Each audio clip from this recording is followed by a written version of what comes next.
parte da tarde e ela vem de uma jornada muito grande, porque no final de semana, observe o que eu vou dizer para você, o que é ministério. São 5 ministérios, mas tem um que ele é manifesto pela gangorra emocional, é o pastoreio.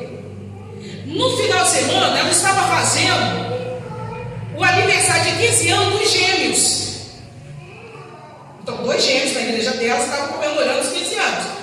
Durante a semana, não foi no outro dia, um irmão muito amado nosso faleceu, o irmão Jair. E quando foi no outro dia, ela tinha acabado de chegar no velório do irmão Jair, telefonaram para ela, dizendo que a irmã Lídia havia falecido. Então ela nem descansou e já partiu para o outro funeral. Então quando ela chegou na igreja, ainda tinha as comemorações e os eventos da igreja. Presta atenção, dos 5 ministérios, o pastoreio que vai lidar com pessoas, que vai fazer a apresentação da criança, que vai no batizado do outro, que vai fazer o casamento de 50 anos, as bodas de ouro dos velhinhos da igreja. Não, daqui a pouco eu estou fazendo meus 50 anos, eu não estou velhinho ainda não, irmão. Misericórdia, Jesus. Vai fazer, entendeu? Vai ficar na gangorra emocional. Por isso que Deus, para você lidar com as pessoas, Deus tem que te dar o quê? Regulamento emocional, estabilidade emocional, porque você vai sair de um extremo para o outro, de um aniversário de 15 anos para 2 funerais, um culto fúnebre e um enterro de alguém. E depois ainda tem que fazer festa com a igreja, porque todo mundo quer chegar na igreja e quer ver você o quê? 100% sorrindo, beijando e abraçando. Quando ela começou a me contar à tarde, o que eu fiz? Eu orei. Por que eu orei? Ela não é parente de ninguém. Ah, irmão, ela não é parente de ninguém. Por que eu orei por ela? Porque a carga emocional ficou todinha nela. Porque todos os olhares estavam olhando para ela, esperando o que eu acabei de pregar para você, uma palavra de encorajamento. Todos estavam olhando para ela, esperando uma palavra de consolo. Todos queriam ouvir dela uma palavra de fé. Então, naquele momento, ninguém parou para pensar se era um amigo de tantos anos que estava ali, ou se era a irmã de oração que ela fazia culto na casa dela durante todo esse tempo. Com o passar dos anos, amados, a igreja vai se tornando exatamente o que a Bíblia diz, uma grande família de fé. E é nessa hora que nós precisamos ter sementes boas, amém? Porque não, você vai, pastor, mas eu não tenho palavras. Mas a Bíblia está cheia de palavras boas para você dar para as pessoas. Você entende isso? Então você vai precisar semear a palavra de encorajamento 2025. E assim Deus vai trabalhando na sua vida.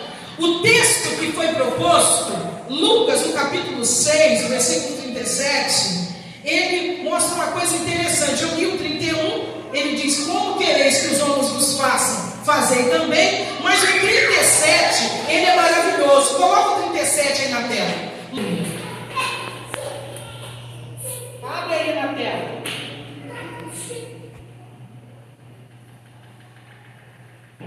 Como diz o texto? Não julguem e não serão julgados.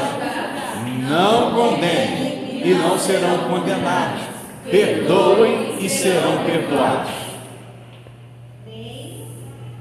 Aí o 38, vamos lá, que ele é bom também, vamos lá. Dei e será dado a vocês uma boa medida, calcada, sacudida e transbordante será dada a vocês. Pois a medida com que medirem será usada como medida para vocês. Gere um ciclo de coisas boas. Ele está dizendo assim: olha a proporção. Não julgue, não sereis julgados. Não condene, não sereis condenados. Perdoe e sereis perdoados. Dê e será dado. Aí ele diz assim: uma boa medida transbordante. Como é que Deus dá uma medida? Transbordante. A medida de Deus nunca é regrada e sondada, igual a minha e a sua, que faz uma conta, uma soma para tirar um pouquinho e poder colocar. Não, a medida, aí o Senhor está falando para mim e para você: a medida que você usar, vão te medir de volta. Então escolha as coisas que você faz com as pessoas, porque você está gerando um ciclo. Começa a gerar algo. Então nós colhemos sempre na mesma espécie. Semeadura gera um ciclo. Repita comigo assim: semeadura gera um ciclo.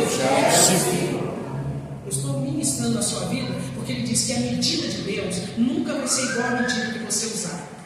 A medida de Deus, segura essa, ela é recalcada, transbordante. É uma medida que é superior à sua muita coisa. Amém? Deus vai te abençoar além das suas expectativas nesse 2025, porque o Senhor abençoou a Isaac. Ele plantou e colheu naquele mesmo ano 100%, sem medidas, 100 por 1. Deus o abençoou além das expectativas. O Senhor abençoou conforme está escrito, além do que estamos pedindo e além do que estamos pensando.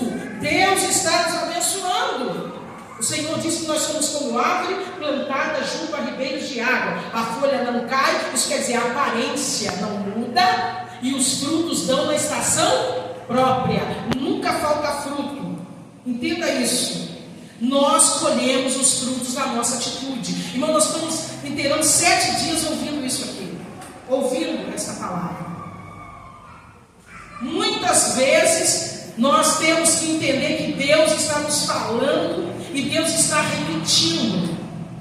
Algumas vezes Deus fala diretamente a nós, isso é uma revelação, isso é uma palavra, é um aviso para a nossa vida, mas muitas vezes o Senhor está nos falando, como Ele ficou falando para Marta. Marta, é como se o Senhor estivesse nos advertindo. Por que você só está ouvindo e ainda não colocou isso em prática?